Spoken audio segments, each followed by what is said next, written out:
And so what is fair for the United States to expect of Pakistan now in terms of Pakistan's role in containing or rejecting Al-Qaeda? Absolute elimination of Al-Qaeda. That ought to be expected, and Pakistan is trying its best to eliminate Al-Qaeda.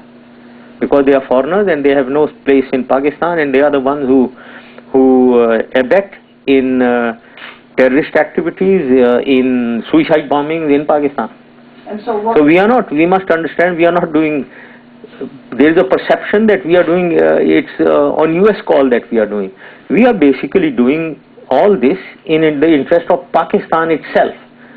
It happens to be also in the US interest, therefore we are going along, certainly, and we will go along. So when there is a misperception that maybe we are dragging our feet, we are not, our heart is not into it, no, very much it is into it because it is in Pakistan's interest. When you describe, you know, the impact of the United States pulling out of Afghanistan, you describe pretty much a regional or maybe even ultimately European impact.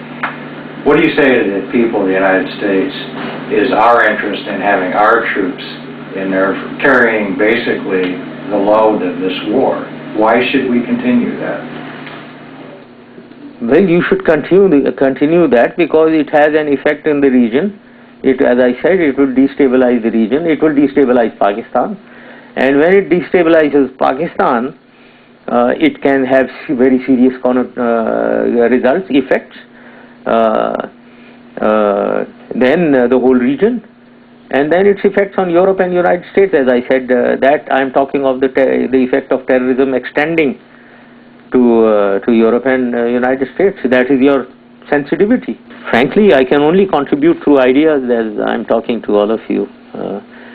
But in physical terms, I've got nothing to do with governing in Pakistan. Will you ever again? That needs to be seen whether what the people of Pakistan want, and obviously, if I have a role in the future, it has to be a role through the democratic means of coming back. I am not in charge of the army. So when I intend coming, if at all I have to come through the democratic process of elections. That means where do the people of Pakistan stand? I need to have a good, accurate feel of where the people stand, and also whether I have the conviction in my own heart that I can deliver to Pakistan as I did in the last 9 years. If both these are positive, then yes, indeed, I need to think very seriously. And so it's reported that if you returned, you might face charges of treason. It's also been reported that you're considering apologizing for some things that you did in return for having those charges dropped so that you can return. I have not done anything wrong, so I don't give apologies for doing things right.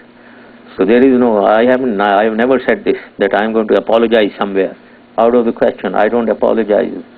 I have followed certain principles, and I have a character of my own. It is most uncharacteristic of mine to ever think of doing that, because I haven't done anything wrong. So why should I apologize for doing something right? There is no question. Now, on the other side, what you say is, well, these are sounds coming from Pakistan. As whatever I have done has legal and constitutional legitimacy, and so therefore, if somebody is trying to say whatever you said, one has to face this. Could you talk a bit about the circumstances of your departure from Pakistan, why that happened, and what was the U.S. role in helping to engineer that? I wouldn't like to talk about it. The only thing I want to say is that I am not a man who can sit around uselessly when you don't have anything to do, or you don't have you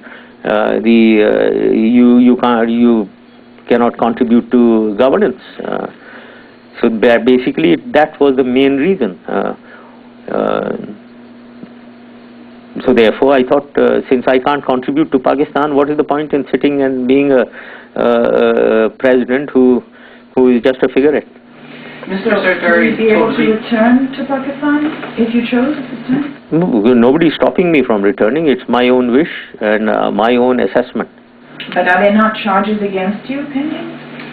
I said that whoever is talking of charges, we'll see when I go back. And is there a ban on your involvement in politics? Up to November, yes, this is a constitutional ban. Some people I saw talking of the government has placed ban. No government has placed any ban. It's a constitutional ban that when you hold office of profit, in other words, when I was Chief of Army Staff, I have to, after leaving that post for 2 years, there is a constitutional ban. So therefore that extends up to next month. And are you still planning, when you leave the United States, to meet with leaders of the Pakistan Muslim League to try to reunify some of those factions? Well, I don't want to get involved in Pakistan's internal politics. We'll see when the time comes. What does the region need from the United States then on the social and economic development side? So we have been getting assistance, financial assistance on the socio-economic side.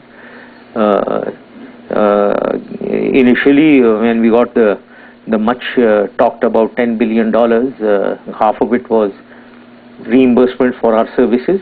The other half was divided into half for military and half for socio-economic sector, which means really about $2.5 billion over 5 years on the socio-economic side. And that is what was given. What would you say to Americans who want to understand what America has received in return for that, billions of dollars in investment in Pakistan? Well, I think I can't identify what they have received. This is not mathematical really, that you gave 100 million, so here is what I did, and you gave 2 billion, here is what I did.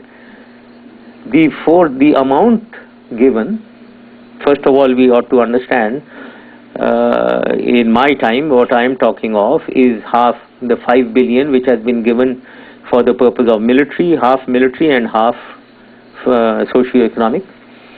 Now, if we think that it is only this amount that is required for our socio-economic uplift and the military, this is a misperception. We must clarify this thought.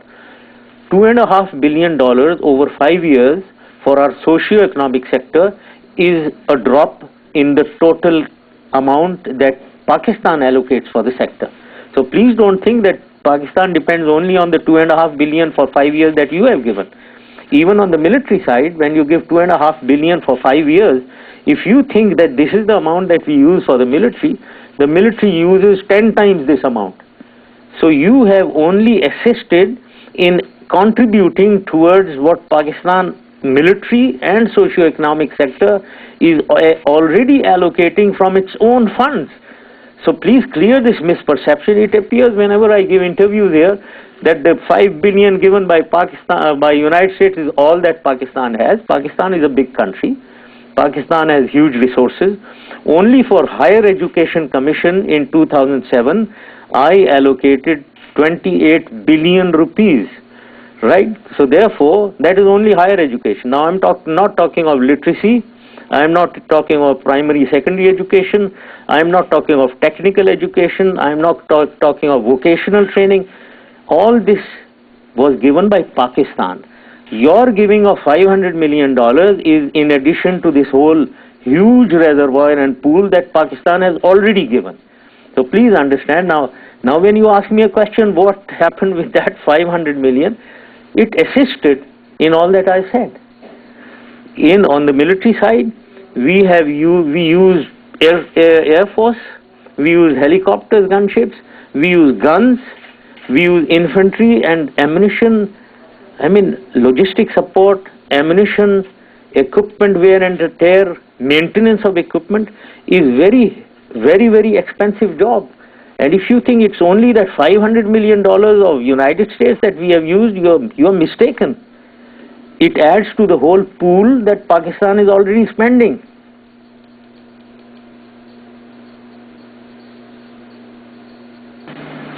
What would you be doing differently if you were running Pakistan today? Well, I would certainly be concentrating on the economy of Pakistan, which is on a downturn, and unfortunately what we had achieved in 2007 when the World Bank placed us in the N11 countries, the next 11 countries after the BRIC 4, Brazil, Russia, India, China. We were one of the N11, the next 11 of the world. This is what the World Bank said. Now we are again being called maybe a failed state. So first of all, we need to revive the economy. That is the root, that is the core of everything that we want to do. And then fight this terrorism and extremism successfully. I think that is what the government is trying its best.